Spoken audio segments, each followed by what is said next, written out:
Archana Priyanka they can't stand me task decide करता है nomination और no nomination. And you saw after that the response from the Twitter. मैंने अब देखा यार। We are doing a short interview for this. Hardly 5 to 6 seconds. Yes, please. Yes. And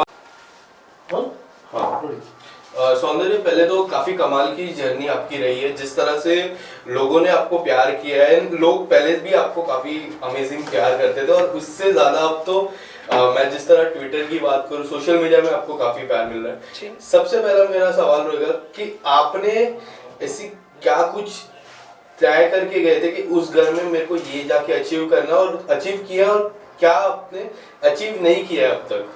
सबसे पहली बात तो ये है कि आई एम वेरी थैंकफुल कि मैं गई और चीज़ें ऐसी बन गई कि बिग बॉस ने मुझे बुला लिया। क्योंकि मैंने लाइफ में कभी बिग बॉस नहीं देखा है और मुझे पता नहीं कि रियलिटी शो में कैसे रहना है, कैसे कंडक्ट करना है, और ना मेरी कोई प्रिपरेशंस थी। सो आई थिंक ये चीज़ शायद वर्क भी करी मेरे लिए। और सबसे बड़ी बात, आप रियलिटी शो में जा रहे हो तो आप रियल रहो। And the best thing about being real is आपको याद नहीं रखना पड़ेगा आपने क्या फेक किया था। So I am just being myself. जो मैं आपके सामने हूँ ना, मैं वहीं पर हूँ।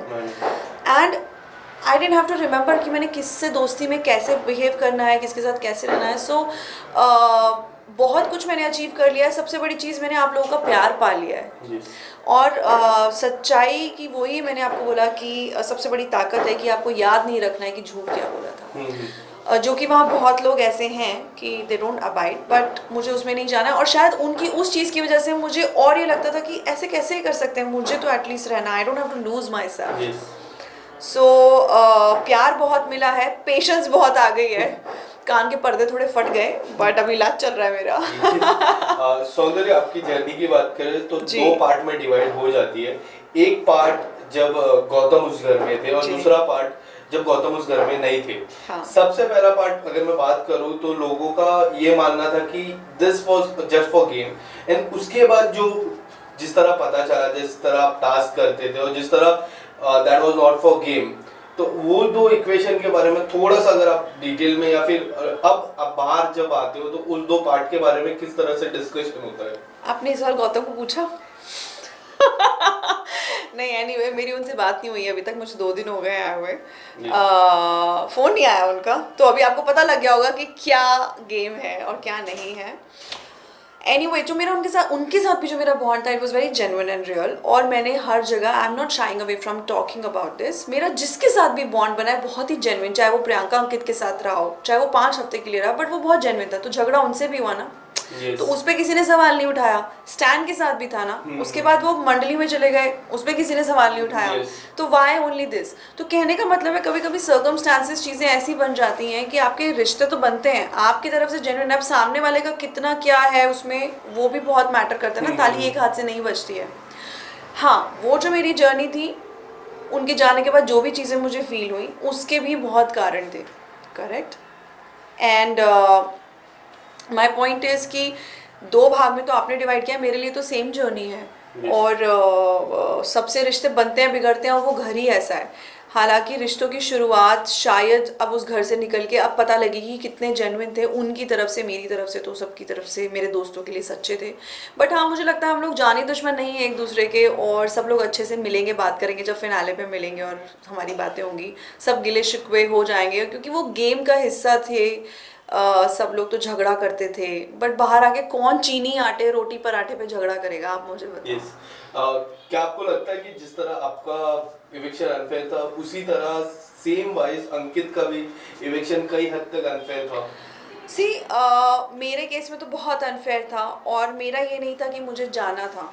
अंकित को हमेशा से था कि मुझे जाना था, और मेरे टाइम में वोटिंग लाइंस भी बंद नहीं थी। तो as per the votes, in fact Tina 10th week में जाके वापस आए थे। सो सबको भी यही था। और फिर वो सब जो हो गया कि घर वाले डिसाइड करेंगे, तो घर वाले कैसे डिसाइड कर सकते हैं, क्योंकि हम यहाँ ऑडियंस के लिए हैं। करेक्ट। तो ऑडियंस का हक आप उनको नहीं दे सकते हो फॉर दिस पर्टिकुलर रीज़न। उस टाइम पे शायद वोटिंग लाइन बंद थे। एंड अपार्ट फ्रॉम दैट, अंकित का ऑलरेडी था कि मेरा हो गया है। मेरे केस में ऐसा नहीं था, मुझे ज़बरदस्ती थ्रेट समझ के निकाला गया वहाँ से। क्यों? क्योंकि अगर मैं होती तो शायद वो आगे नहीं बढ़ पाते, और उसको आप बोल रहे हो अरे इन्वॉल्वमेंट नहीं है, अर्चना के साथ है। अगर मैं किसी की भेड़ चाल में होती या मेरा इन्वॉल्वमेंट नहीं होता तो टारगेट सौंदर्या शर्मा नहीं होती, क्योंकि मैं भी अलायंस बनाती, मंडली में घुस जाती, या ज़रूरत पड़ने पर अंकित चले गए तो जैसे प्रियंका ने टीना और शालीन के साथ दोस्ती किया, फिर उनसे झगड़ा किया, फिर उनको लगा कि मेरी अर्चना का झगड़ा हो रहा है तो उन्होंने अर्चना से बात करना शुरू किया। सो माई पॉइंट इज सबने परम्यूटेशन कॉम्बिनेशन बनाए सिवाय मेरे, और अगर मैंने बनाए होते गेम के लिए और मैं सोचती कि मैं वोट के लिए, लोगों से दोस्ती के लिए मुझे करना है, तो आज मैं अंदर होती, आपके सामने बैठ के इंटरव्यू नहीं दे रही होती 2 हफ्ता पहले।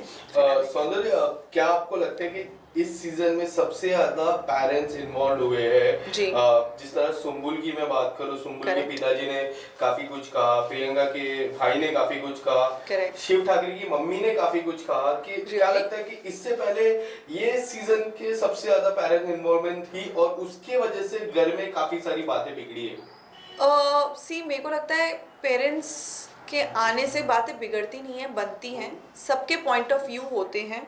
और मुझे एक्चुअली अभी तक मैं एपिसोड्स देख नहीं पाई हूँ, तो मुझे नहीं पता है कि उनकी आई ने क्या बोला, उनके भाई ने कितना बोला है, या बाकियों के पेरेंट्स ने कितना क्या बोला है। बट मेरा ये मानना है कि डेफिनेटली पेरेंट्स के आने से एनर्जी चेंज हो गई थी, वाइब चेंज हो गई थी, और बाहर का कोई भी इंसान आता है तो एक पॉइंट ऑफ व्यू लेकर आता है, कोई भी हो, अच्छा बुरा सबके लिए। But what it did best for all of us is कि सबको एक इमोशनली स्ट्रेंथन किया उस चीज़ ने। और रही बात बाहर के पॉइंट ऑफ व्यू की, अब है पॉइंट ऑफ व्यू, जो चीज़ें बाहर चल रही है हमको तो नहीं पता थी, करेक्ट, और मुझे तो अभी भी नहीं पता है कि किसने क्या बोला है। I am still going through a lot. तो ये तो बहुत ही अच्छा और एक यूनिक चीज़ बिग बॉस ने लेके आया कि फैमिली को भी इन्वॉल्व किया। जैसे आपका इलेक्शन गलत हुआ है, वैसे सब लोग को बोल रहे थे सुम्बुल का गेम में कुछ इन्वॉल्व नहीं है, सुम्बुल हो गया, MC स्टैन हो गया, आप इसके बारे में क्या बोलना चाहोगे? आपको क्या लगता है, आपके हिसाब से कौन वीक है बिग बॉस में अभी? मैं ये नहीं कहूँगी वीक है, क्योंकि जिन लोगों को स्टार्टिंग से हम वीक भेड़ चाल बोलते थे वो तो फाइनल तक आ गए, और जो खेलने वाले लोग हैं वो आपके सामने बैठ के इंटरव्यू दे रहे हैं।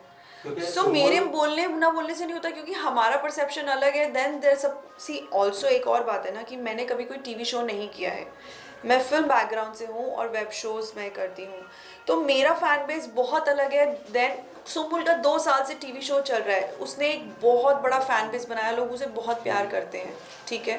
उनकी शायद वही पर्सनालिटी है कि वो इतने अग्रेसिव नहीं हैं, वो जैसी हैं शांत हैं, तो इन्वॉल्वमेंट उनका है, उनके लेवल पर है, मतलब वो जैसी हैं उस तरीके से है। अब जैसे मेरा नेचर है, मुझे बोलते थे सौंदर्या का इन्वॉल्वमेंट नहीं है, अर्चना के साथ है, बट मेरा इन्वॉल्वमेंट ये है कि मैं तुम्हारी तरह कैमरे के लिए झूठा अट्रैक्शन नहीं दे सकती हूँ, क्योंकि मैं रियलिटी शो में आई हूँ। I have to be honest to myself, just because मैं एक रियलिटी शो में आई हूँ, मैं एक झूठ मूठ का तांडव नहीं खड़ा कर दूंगी कॉफ़ी के ऊपर, आमंड मिल्क के ऊपर। सो आई थिंक ऐसे ही सबकी पर्सनालिटी और 5 उंगली बराबर नहीं हो सकती। तो so is Stan's personality, so is Sumbul's personality, so is Nimrit's personality, ऐसी शिव की अलग पर्सनालिटी है, तो सबकी अलग अलग पर्सनालिटीज़ हैं। तो अब जैसे वो बोलते थे प्रियंका कि नहीं अंकित का इन्वॉल्वमेंट है, मेरे साथ तो है, बट उनका इन्वॉल्वमेंट होना और घर में इन्वॉल्वमेंट होने में फ़र्क है। तो अभी मेरे को ये नहीं पता कि मैं इस चीज़ का क्या जवाब दूँ कि स्टैन मंडली में इन्वॉल्व थे कि घर में इन्वॉल्व थे, सुम्बुल घर में इन्वॉल्व थी, मंडली में इन्वॉल्व थी, तो सबका अपने अपने लेवल पे इन्वॉल्वमेंट है। बट हाँ, मुझे लगता है कि अपनी एक अलग ओपिनियन होनी चाहिए इंसान की, that is what the show is about.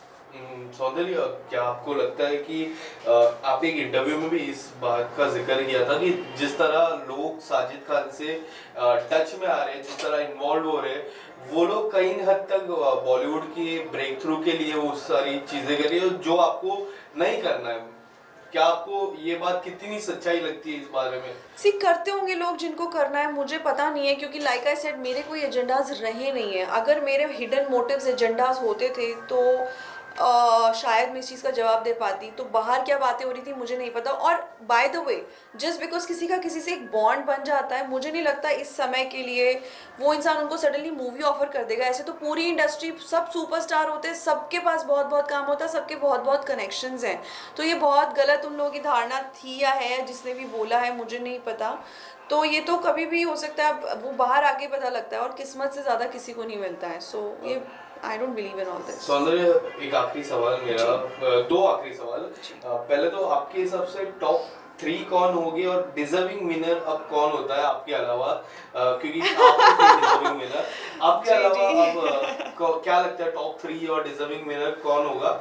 और एक और सवाल, लास्ट सवाल जो मेरा रहेगा कि इसके आने वाले समय में क्या कुछ अपकमिंग प्रोजेक्ट हुआ?